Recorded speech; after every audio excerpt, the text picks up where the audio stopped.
What up, guys? It is the Turtle Dork back with a new review for you. So this week I have for you is Stephen King's It. This is a new film that is based on the Stephen King novel and the miniseries that came out in the early 90s. And I gotta say, I really enjoyed this film, and probably not for the reasons that most people, well, actually no, I take that back.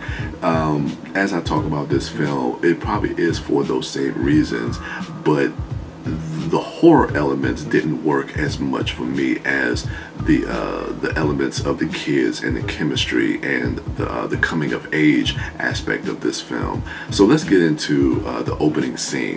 The opening scene that is that iconic scene that everybody kind of knows about is that storm drain scene between Pennywise and Georgie. And when the film kind of opens up, really establishing the bond between Bill and his younger brother Georgie when he's building this paper boat for him. Then he goes outside, and then we get to that moment, that iconic moment where we see Pennywise in the storm drain, and the interaction between him and Georgie is really it's really tense, because we as an audience member know who and what Pennywise is, and him trying to lure Georgie to him, and just seeing his face and the way that it's composed and the lighting of it and the way his eyes pop and seeing him drooling and his voice. It's creepy as all hell, and it works so effectively. And even the way the young actor who plays Georgie reacts to Pennywise, I think is really pitch perfect. With really, he reacts in a way I think a child would to being scared, but also being very inquisitive and being kind of curious about who Pennywise is, and it works really well. Other aspects of this film, again, like I was saying before, is the Losers Club. These 7 kids, let me rattle off their names. So we have Bill, Ben, Beverly, Richie, Mike, Eddie, and Stanley.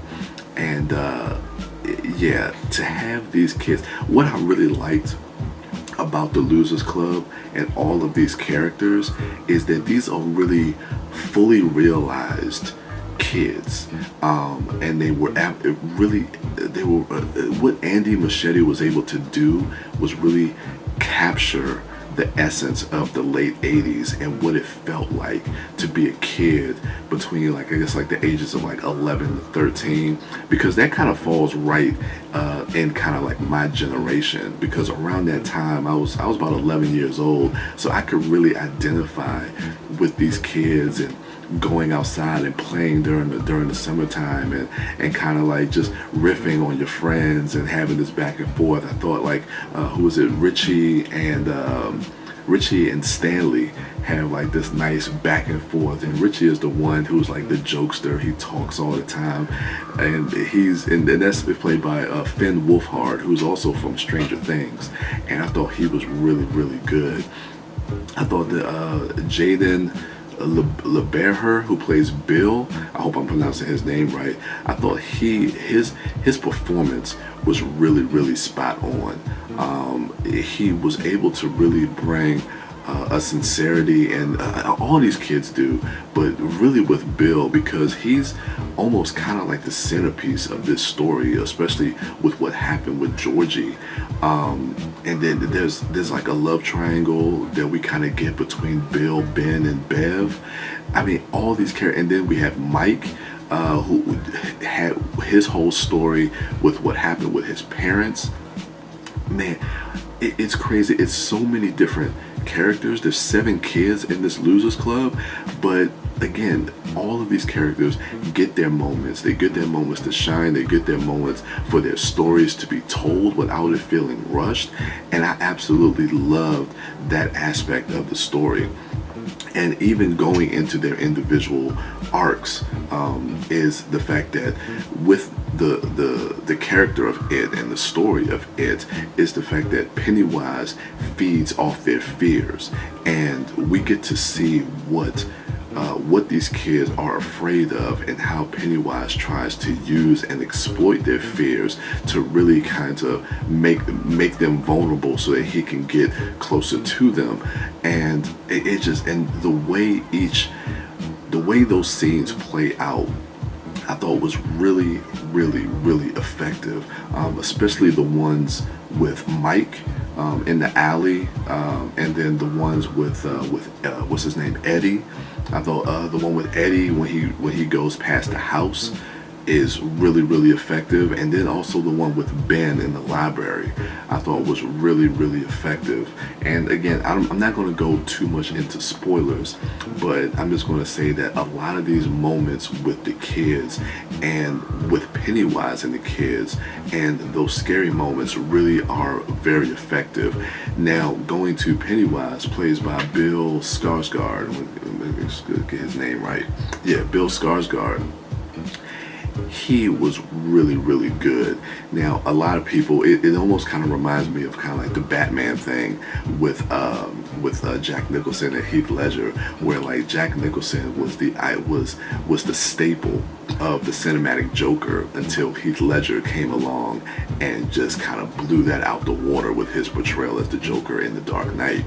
I kind of feel that same way when you look at Tim Curry and his performance, who he was really, really good and effective and scary as Pennywise in the miniseries in 1990. But Bill Skarsgård takes that to a whole new and different level in this film, and he is amazing as Pennywise. I gotta say, a lot of the scary scenes, like I was talking about with the kids, is really, really effective. But for me personally, I have to say that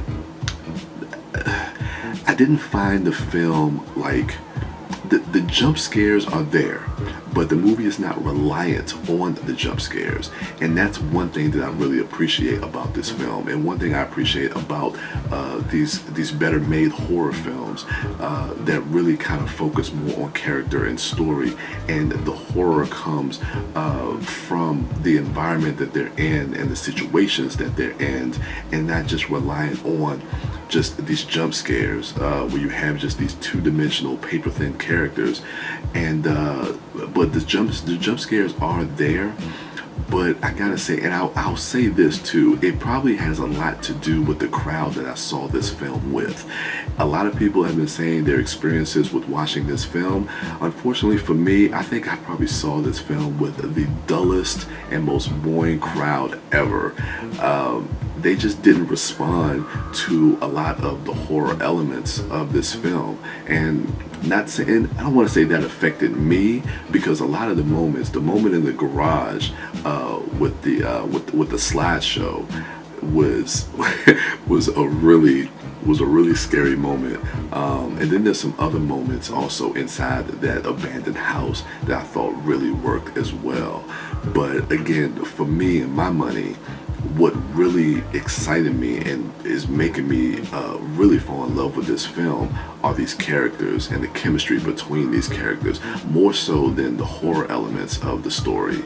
But yeah, so I guess some of them work, some of them don't, but overall I think it's extremely effective.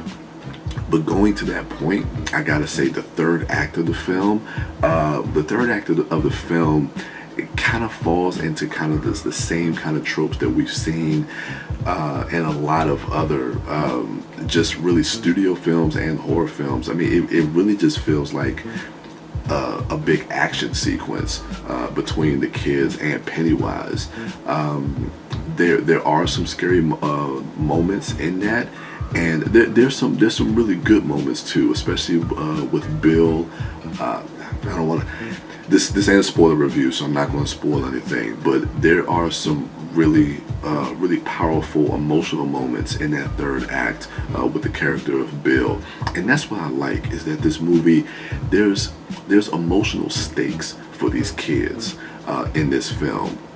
And what I like is that, even though I feel like the third act kind of stumbles a little bit for me personally, I feel like it serves these characters moving forward, and it serves them more so than the character of Pennywise, even though that he will be back in chapter 2. But what I liked is how they come together to fight against Pennywise. They come together, and I feel like that bond between those kids gets stronger because of what they have to do to fight against Pennywise at the end. And then that also kind of leads to that resolution at the end when they kind of form that pack. That blood pact that they make, that if they come back 27 years later, which we're going to see, which they kind of foreshadow at the end of this film, going into the next film when we're going to see them as adults. So I think the end of this movie sets it up really, really nicely for what we're going to see in the second film.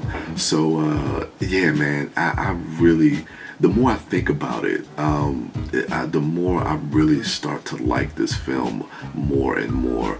Again, for me, it was the bond and the chemistry between the characters and the performances of the kids from the Losers Club. I thought was really, really effective, and how they were able to fully realize and manifest their fears. I didn't even really get into Bev and her fear of her father and how that storyline plays out as well. And then the bully, how the bully Henry Bowers, how he plays into the story, and you see his fears kind of manifest with the relationship with his father, and then him and Ben, and then his relationship, not relationship, but